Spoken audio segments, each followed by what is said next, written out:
Super സാറാണ്. മറ്റൊരു entrance ക്ലാസ്സിലേക്ക് ഏവർക്കും സ്വാഗതം. നമ്മളിന്ന് ട്രിഗണോമെട്രിയിൽ നിന്നും ഒരു അടിപൊളി ചോദ്യമാണ് നിങ്ങൾ ബോർഡിൽ കാണുന്നത്. ഇങ്ങനെയുള്ള ക്വസ്റ്റ്യൻസുകളൊക്കെ നന്നായിട്ട് പഠിച്ചോണം. സിംപ്ലിഫിക്കേഷൻസ് നന്നായിട്ട് സ്പീഡ് ചെയ്യുക. എല്ലാ റിസൾട്ടുകളും തലയിൽ ഇങ്ങനെ സൂക്ഷിച്ചു വെക്കുക. എങ്ങനെയാണോ ക്വസ്റ്റ്യൻ വരുന്നത് അതിനനുസരിച്ച് ഇങ്ങോട്ട് പ്രയോഗിക്കണം. എന്നെങ്കിൽ മാത്രമേ നമുക്ക് എല്ലാ ക്വസ്റ്റ്യൻസുകളും, എൻട്രൻസിന്റെ എല്ലാ ക്വസ്റ്റ്യൻസുകളും സാധാരണ ലെവലിലുള്ള അല്ല എന്നുള്ളത് നിങ്ങൾക്കറിയാം. എന്തെങ്കിലുമൊക്കെ വ്യത്യാസമുള്ളതാണ്. ഇത് നിങ്ങൾക്ക് നോക്കിയാൽ ആദ്യം ചിലപ്പോൾ കത്തത്തില്ല, ക്വസ്റ്റ്യൻ കാണുമ്പോൾ രസമൊക്കെ ഉള്ളതാണ് അല്ലേ. Sine theta plus cos theta √7/2 then what is tan square theta plus cot square theta. നമുക്ക് കാണുമ്പോഴൊക്കെ നല്ല ക്വസ്റ്റ്യൻ ഒക്കെയാണ്, പക്ഷെ ചെയ്യുന്നതിനുള്ളൊരു സമയമൊക്കെ വളരെ ഇമ്പോർട്ടന്റ് ആണ്. സ്റ്റാർട്ട് ചെയ്യാം. അപ്പൊ നമ്മൾ ആദ്യം sine theta plus cos theta is equal √7/2. അങ്ങനെയാണെങ്കിൽ tan square theta plus cot square theta എന്നാണ് ക്വസ്റ്റ്യൻ. അപ്പൊ നമുക്ക് നമുക്ക് എല്ലാം ഒരു ബന്ധമുണ്ട് കേട്ടോ, എന്തെങ്കിലല്ലേ ഇതൊക്കെ ചെയ്യാൻ പറ്റുള്ളൂ. നോക്കാം. Sine theta plus cos theta √7/2 ആണെങ്കിൽ ഞാൻ അപ്പുറം ഇപ്പുറം ഇതിനെ സ്ക്വയർ ചെയ്യുന്നു. ഓക്കെ, സ്ക്വയർ നടത്തുമ്പോൾ sine theta plus cos theta the whole square is equal √7/2 the whole square. That is in the form of a plus b the whole square, a square plus 2ab plus b square ആകുമ്പോൾ sine square theta plus 2 sine theta cos theta plus cos square theta is equal 7/4. √7/2 square ആണ്. √7 square is 7 and 2 square is 4. Okay. Sin square theta plus cos square theta ആരായിട്ട് മാറും മോനെ? 1 ആവും. Okay. അപ്പോൾ that is 1 plus 2 sin theta cos theta equal to 7/4 or 2 sin theta cos theta equal to 7/4 minus 1. ഈ plus 1 അപ്പുറത്ത് പോയി.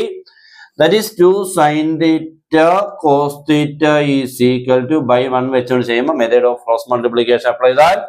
Answer is 3/4. ഇത് 2 sine theta cos theta ആണ്. അവിടുത്തെ sine theta cos theta is equal to എന്ന് പറയുമ്പോൾ 3/4 ഉണ്ടല്ലോ. ഈ 2 കൂടെ താഴെ വരുമ്പോൾ 3/8 എത്ര ആവും? 8 ആവും. ഓക്കെ, അപ്പൊ sine theta cos theta sine theta into cos തീറ്റയുടെ വാല്യൂ ആണ് നമുക്കിപ്പോ കിട്ടിയത്. ഓക്കെ, ഇനി ഇതും കൊണ്ട് നമുക്ക് എന്താണ് പ്രയോജനം? അതാണല്ലോ അല്ലേ. നമുക്ക് ചോദിച്ചേക്കുന്ന കാര്യത്തിലോട്ട് വരാം. എന്താ ചോദിച്ചേക്കുന്നത്? Tan square theta plus cot square theta. Okay, ഇതാണല്ലോ. ഇതിന്റെ ഇടയ്ക്ക് നമ്മുടെ ക്ലാസ് ഉണ്ട്, നിങ്ങൾക്ക് ജോയിൻ ചെയ്യാം. മാത്സിന് ഏറ്റവും അടിപൊളിയായിട്ടുള്ള ക്ലാസ്സുകളും അതിനോടൊപ്പം തന്നെ മെറ്റീരിയൽസും പിന്നെ ഇക്വേഷൻ ബുക്കിലേറ്റ് പിന്നെ നിങ്ങൾക്ക് വേണ്ട എക്സ്ട്രാ ക്വസ്റ്റ്യൻസുകളും മെറ്റീരിയലും എല്ലാം കിട്ടുന്ന രീതിക്കുള്ള ക്ലാസ് കിട്ടും. നിങ്ങൾക്ക് താഴെ തന്നുള്ള നമ്പറിൽ ഏതെങ്കിലും ഒന്നിൽ കോൺടാക്ട് ചെയ്യാം. നിങ്ങൾക്ക് വേണ്ട എല്ലാ എൻട്രൻസുകൾക്കും അതിനനുസരിക്കുന്ന യൂസ് ചെയ്യുന്ന രീതിക്കുള്ളതായിരിക്കും കിട്ടുന്നത്. Okay, tan square theta plus cot square theta. ഇത് കണ്ടിട്ട് നമുക്ക് പ്രത്യേകിച്ച് ഒന്നും തോന്നില്ല, വളരെ ഇമ്പോർട്ടന്റ് ആയിട്ടുള്ളതാണ്. This can be written as tan theta plus cot theta the whole square -2 എന്ന് എഴുതാം കേട്ടോ. Tan square theta plus cot square theta can be written as tan theta plus cot theta the whole square -2.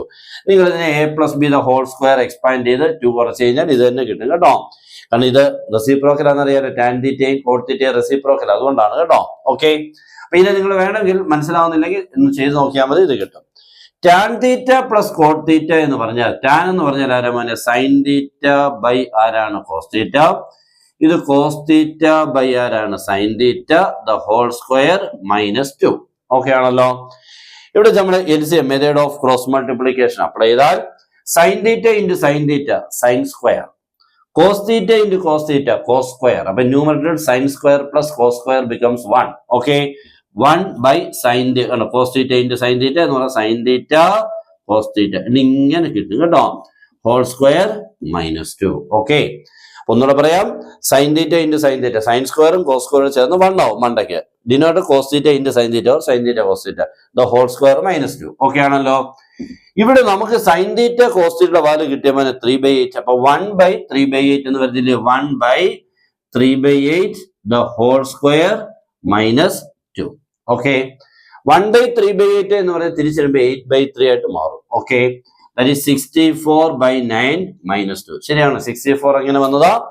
1/3/8 can be 8/3. 8/3യുടെ square എന്ന് പറയുമ്പോൾ 64/9 -2 by 1 വെച്ചുകൊണ്ട് ചെയ്യുമ്പോൾ 1 into 64 64 minus 9 into 18 divided by 9. Okay, 64 minus 18 എന്ന് പറഞ്ഞാൽ നമുക്ക് ആൻസർ കിട്ടുന്നത് 46/9. 46/9 എന്നാണ്. 46/9 ഇവിടെ ഇല്ല, ഉണ്ടോ? ഇല്ല. 46നെ നമുക്ക് എത്ര ടൈംസ് കിട്ടും? കംപ്ലീറ്റ് ആയിട്ട് 5 ടൈംസ് അല്ലേ? 9 into 5 45 അപ്പോൾ 5 എന്ന് കംപ്ലീറ്റ് ആയിട്ട് കിട്ടും. ബാക്കി റിമൈൻഡർ 1, ദാറ്റ് ഈസ് 5 and 1/9 ആണല്ലോ. ഇതാണ് നമ്മുടെ ആൻസർ. ഓക്കെ ആണല്ലോ. നല്ല ക്വസ്റ്റൻ ആണ്, നല്ല സിമ്പിൾ ആയിട്ട് ചെയ്യാൻ പറ്റുന്നതാണ്. നിങ്ങളൊന്ന് ശ്രമിച്ചാൽ മതി. എല്ലാ കാര്യങ്ങളും വേണം. ഓക്കെ, ഇത് ഇഷ്ടപ്പെട്ടാൽ, മനസ്സിലായാൽ ഒന്ന് ഷെയർ ചെയ്ത് മക്കളെ. ഒത്തിരി കുട്ടികൾക്ക് ഇതൊക്കെ പ്രയോജനമുള്ളതാണ്. ഇതൊന്നും അവർ കാണാതെ ഇങ്ങനെ തീർക്കുക അവരുടെ ക്ലാസ് കാര്യങ്ങളും എല്ലാം. ഇതൊക്കെ ചിലപ്പോൾ ഇതൊന്ന് കണ്ടു കഴിഞ്ഞാൽ ഇഷ്ടപ്പെട്ടാൽ പല കുട്ടികളും അങ്ങ് പഠിക്കും. ഓക്കെ, എല്ലാവർക്കും നന്നായിട്ട് അങ്ങോട്ട് പഠിക്കാനുള്ള മനസ്സുണ്ടാവട്ടെ എന്ന് ഞാൻ പ്രാർത്ഥിക്കുന്നു. Good bye.